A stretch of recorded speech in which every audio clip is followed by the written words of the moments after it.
Overtagelsen av formannsklubben for denne verdens største politiske bevegelse representerer samtidig et høydepunkt i Indira Gandhis internasjonale karriere og et symbol på Indias økende politiske betydning i verdenspolitikken. Why do you, as the leader of a nation of 700 million people, accept an invitation to come visit a small nation of 4 million at the outskirts of the world? Well, I don't think any nation is at the outskirts because after all it's a round world. But we are all neighbors, small or big, and I think we would like Norway to know more about India. We already have good collaboration with your country, but news about India is very scarce and not always balanced. And as you know, we believe that all nations should get to know one another better and cooperate more to try and solve problems. Most problems today are global problems, whether they happen to take place in India or anywhere else. The relations between Norway and India has always been good, as far as I know, but not very extensive. Should this relationship be given some concrete content? Well, we would like to. I don't know what is possible. You probably are aware of the details of the collaboration we already have with fisheries and so on. Humankind is balancing on the brink of the collapse of the world economic system and annihilation through nuclear war. Should these tragedies occur, can any one of us, large, small, rich or poor, from north or south, west or east, hope to escape? As now the leader of a non-aligned movement, are you considering any concrete initiatives to get to that goal, which is a goal of all people, but very few seems to be doing something about it? It's a goal which I think we must pursue. We must continue to pursue even if we don't seem to succeed. At the non-alignment conference, this was one of our major objectives, and it was one thing about which there was no argument. Everybody felt that we should first have a nuclear disarmament. That is, the nuclear power should decide never to use nuclear weapons, to stop stockpiling. And are any concrete initiatives being considered? Well, except that we appeal to them, and I don't think we can do very much more at this stage, but I think if public opinion grows, that does have some effect. In Europe and in the United States, there is a debate on a freeze on nuclear arms. Do you support such a freeze? Yes, and also the nuclear-free zone idea, which is being considered in this part of the world, but also in Europe. Well, I don't think it makes. I think the freeze should be total, really, not just in one zone or another. So you don't think it's a good idea to start with certain areas, so you could at least say that, well, we have excluded it from this area? You can't really exclude it, because if it's a nuclear bomb falls next door to the area, you don't know which way the wind will blow the radiation.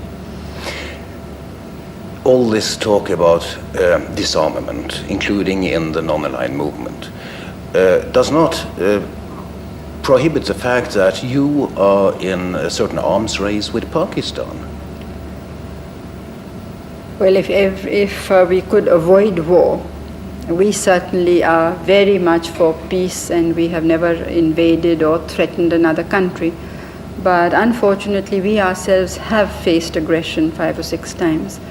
And with that experience, we have to be ready to defend our frontiers and our people.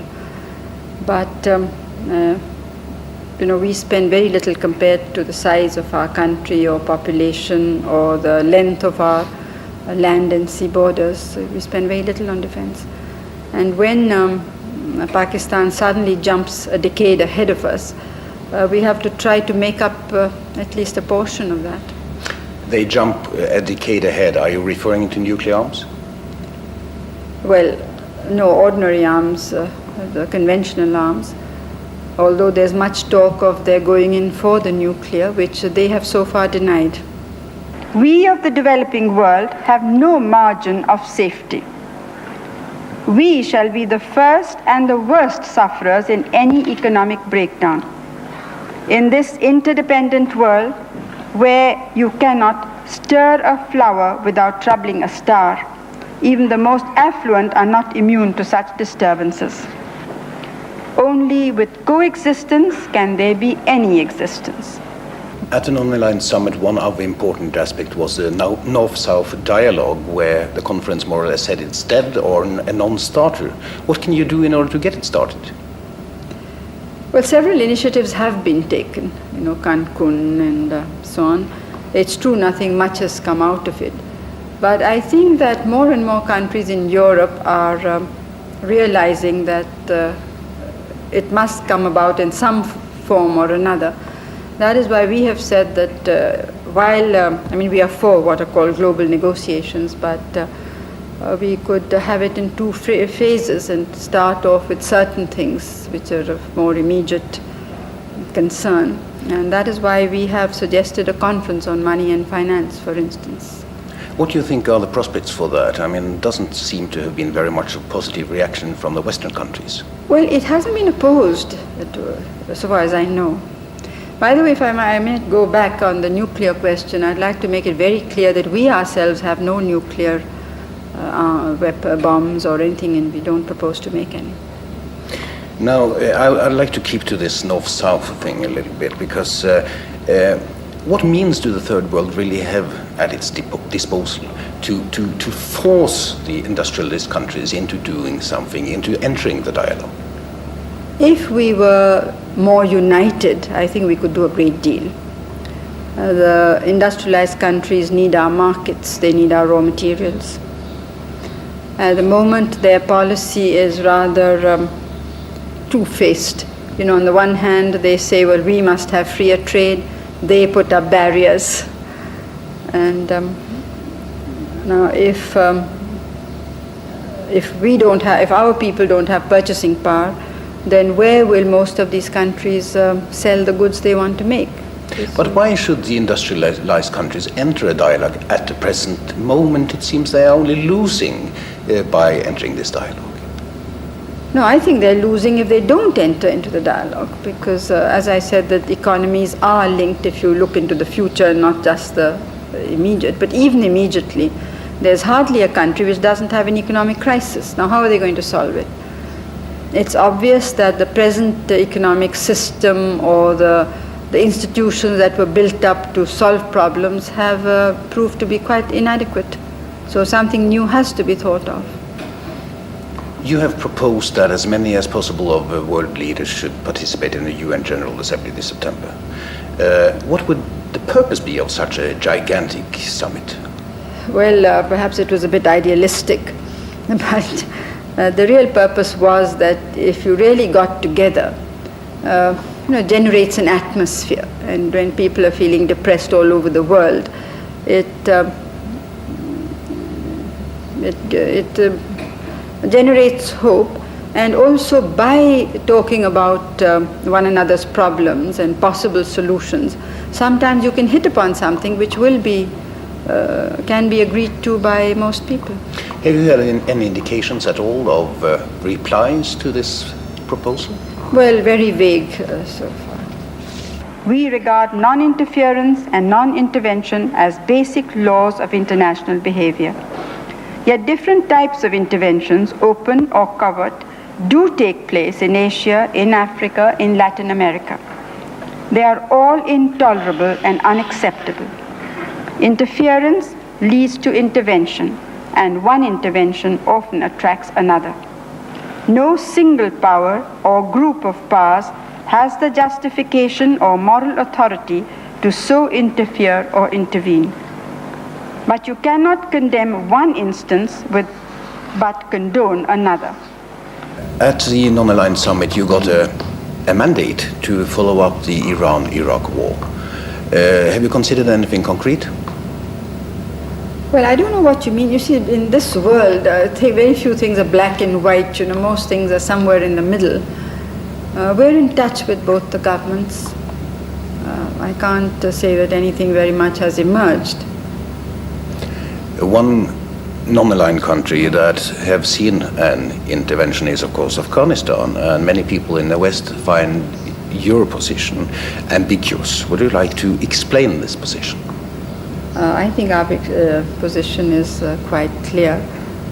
We are opposed to interference of any kind, and especially by troops. But we find that such intervention has been taking place in Africa, in Asia, in Latin America. It still is taking place. And very little is said about these. I mean, we know that governments have been removed and puppet governments have been put up and so on and so forth.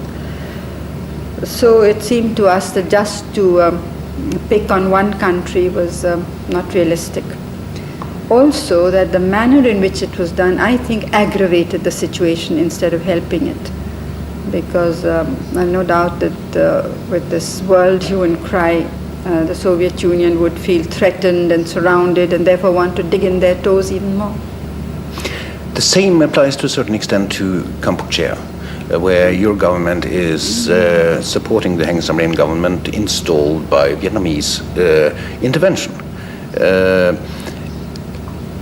Does this amount to a certain, what you might call, anti-American, anti-Western bias in your foreign policy? Not at all.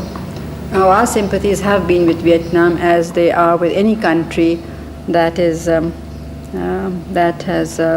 ruled by foreigners. The Vietnamese fought very bravely against the French, and soon after that my father and I visited Vietnam. And immediately afterwards the Americans got involved. What for? I mean, they had no business being there. So there we were against American intervention. Now, what did they and the ASEAN countries and countries like Australia, New Zealand say at that time? They said, we are fighting here to save India from China. So our reply was, well, we'll deal with that question when it comes to us. I mean, you needn't do this. Now, we are supporting the Heng Samrin government because we think it has the support of the people of the land. And also what we have learned of the Pol Pot regime is really too horrible for words. And journalists who've gone from the Western world as well as from India and other countries, and they were not at all communists or supporters of the Vietnamese necessarily. They've come back with the most ghastly pictures, you know. Well, we can't possibly support the Pol Pot regime. Initially, many of the Western countries supported Pol Pot. Then when we talked to them, they said, no, we don't support Pol Pot, but we also cannot support Heng Samrin. But now they're supporting the coalition, which has Pol Pot as one of its components. So we find this very difficult to understand. We went yesterday to the reception when you were receiving people outside your house, and we saw people handing requests to you. What is happening with these requests? Well, all of them are not requests. Some are problems, personal problems with which we can do very little. I mean, they even are domestic problems. Some are political matters, either they're complaints or there's in support of somebody. As it happened yesterday, it was more in support of particular individuals rather than against. But sometimes they're against people. One very large group, I don't know whether you stayed to the end, some of their houses have been destroyed, hutments. So they came to complain about that. Now that is a problem, because as soon as you try and settle one lot of such squatters and you give them land and house, some kind of housing loans and so on, another lot comes and squats on land which is not theirs, and this cannot be there's no solution or end to it. So sometimes they just have to be discouraged. I noticed yesterday in the film that there was a lady with 2 children who had been kicked out of her house by the husband. A social worker was talking about. What would happen in a case like this? Well, we usually refer such cases to a sort of women's organization who can go and a social follow worker. it up. Yes, social worker or something like that.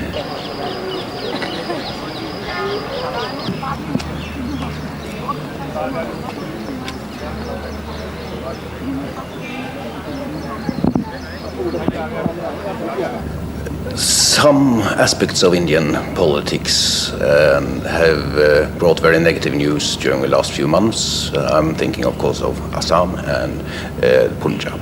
What is really happening when people are massacred, as they did in Assam? What is the background? Well, that, of course, is a one-time thing. You know, it's the background is it's political as well as regional. It's also historical in a way in Assam because, as you know, at the time of the partition of our country, very large numbers of people came from West and East Pakistan. And even before that, in Assam, a large number of people had gone from outside to do various work.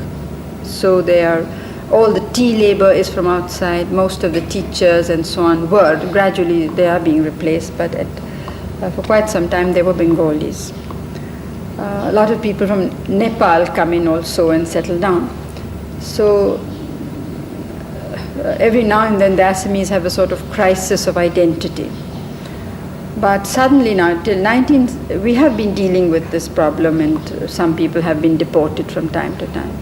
But it's true that the border was not so well defined as to be very, we couldn't be very strict with it. Now suddenly in 1978, the elections were on the present rolls. Nobody complained, they went to elections.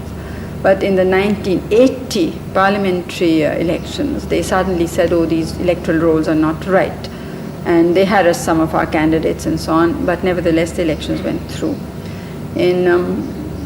But in late 79, when the Janata Party broke and the Lokdal government came here, at that time the agitation started to remove what they call foreigners. Now foreigners can mean real foreigners, which is non-nationals, or it can mean people who are Indian nationals but not Assamese. Now there is a distinction between the two. And our worry was that in the name of foreigners, they may harass people who have lived there always or who came over but who we are committed to keep, who came as refugees. Or even those who may have come later but whose children have been born in India and are therefore now Indian citizens. So we tried to solve it with them, but unfortunately, whenever we came to the very brink of an agreement, somebody would contact them, or I don't know what happened, from behind the scenes, and they would say, no, we can't accept it. You said in the newspapers a few days ago that a foreign hand might have been at work. Well, I'm sure that there is foreign influence. This is a matter which we have to deal with, but now violence had started even before the elections, but it grew during, and they threaten anybody who cooperates with the government. This happened even before. And they had killed a number of government officials, threatened people, not just the men but their families and so on. And of course then we had this, it came to such a pitch where people were provoked. There has been allegations that your government did not do enough to prevent it, that you knew beforehand. Well, no, we didn't know exact spots, you see. This talk had been going on for a year that there would be, but the villages are scattered. Now we had deployed all the force we could. But obviously we don't have all that modern equipment anywhere in the country yet, which could deal with such a situation. Of course, when it develops now, we've rushed every force we possibly can. But, and of course, we did not really expect something on this scale. This is so barbarous. In Punjab, you have a Sikh. But the strange thing is that we are being blamed for not protecting enough, but nobody's blaming the actual killers. The Sikhs of Punjab have also been demanding greater autonomy. These various movements in different parts of the country, would you say these are centrifugal forces within the Indian society, threatening it even? Well, in a country of our size and diversity, these are all phases of development, and sometimes they get worse when the economic situation is worse. Now we've had very bad drought and so on. But in the Punjab, it's not the Sikhs, it's one political party, the Akalis. And now, when I was out of power, the Akalis were in the central government as well as in the state government for 3 years. Now, if they felt so strongly about these matters, they could easily have done it because the same people were there. But they didn't raise it at all. And now it's only when we have come in. And that is what I think it's a big indication that it is more a political movement than for demands. And they just don't want my party to win the elections. Great applause. You have placed a heavy responsibility on me. In a world of power blocks, I belong to the non-aligned. In a world dominated by the affluent, I belong to a poor and developing country. In a world dominated by men, I happen to be a woman. Now, in what ways do you feel this has influenced your position and your work? I don't think it has, but I was just pointing out that most people look at things from a particular angle. And because society is man-dominated, they look at it from that angle and not as a whole. You know, in Indian tradition, I'm not saying that the people look at at problems in that way, but the Indian tradition is to see things in the round. As you know, there's a concept of that a whole human being is half and half. Do you feel that in your position as Prime Minister of India, you've been able to do something special to improve the rights of women in your society? Well, I've tried, and by being a woman myself, this has encouraged women. I can't say that anything has been done very positively. I mean, we passed laws for them which helped them, but large numbers of women are not conscious of their rights. And even when they are, because of the economic situation, sometimes it doesn't work out. For instance, we have a law about minimum wage. Now, as soon as it was passed, a lot of people just dismissed the women workers and said, we're not prepared to give you, equal wages, I meant. And the same with minimum wages they do, of course. Now, if the person is desperate for a job, she will say, well, all right, I'll take less, but you employ me. So this is how they go around. But I think that this, as the economy improves, this situation will improve. More and more women are coming into public life. There was a small news item some time ago that you got angry when you were referred to this saying that you were the only man in the Indian government. Is that true? Well, I consider it an insult. And you do consider it an insult? I think so. Why should I be considered a man when I'm not? Definitely. Now, one thing, your daughter-in-law, Indira Gandhi, has started her own party, opposed to yours, and using your son's name as more or less the symbol. Most people would react to that privately very strongly. Do you? What do you mean by react? React because, it's your son's name that is being used against you in a political context. Well, it is, it is a bit shocking that his name should be used not just against me, but against everything which he stood for and fought for. Now, the programs which he initiated are being ridiculed. At the moment, I would say, as a foreigner, that it seems that the Indian political system is under a certain strain, and that it's only your preeminent position that more or less holds it together. Maybe that's an oversimplification. But what do you see as a future of the Indian political system? Well, I think Indians are very resilient people and basically sound. So and we've been through such vicissitudes in our long history that we have our ups and downs, but I think we find our feet. And I think that whatever happens, people will emerge stronger. You can't avoid crises or obstacles or troubles, but the thing is, how do you use them? And if you can use them to be stronger as a society, I think that is what is important. Of course, there are lots of rumors that your other son, Rajiv, is being groomed to take over. Is he? No. Firstly, I would not really like, I wouldn't want any of my sons to have the sort of life that I've had. It's much too hard. And secondly, in our system, what difference can grooming make?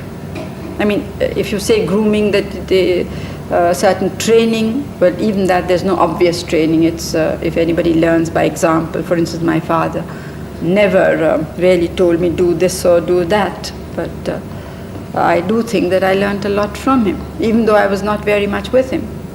And I think that I've passed on a great deal to my sons. But in the system, it depends on the person himself or herself, because firstly the party has to win, and then the party has to decide who, not only the party, but the country as a whole has to decide who they think can represent what they want. At the very end, we've been talking about different political issues and even a little bit private ones. As the leader of the second most populous nation of the world, where would you say we are all going? What is in the immediate future for us? Well, the immediate future does look dark, I must admit, although I'm an optimist and I'm sure we'll get out of it. But I think it will get darker before there's any light.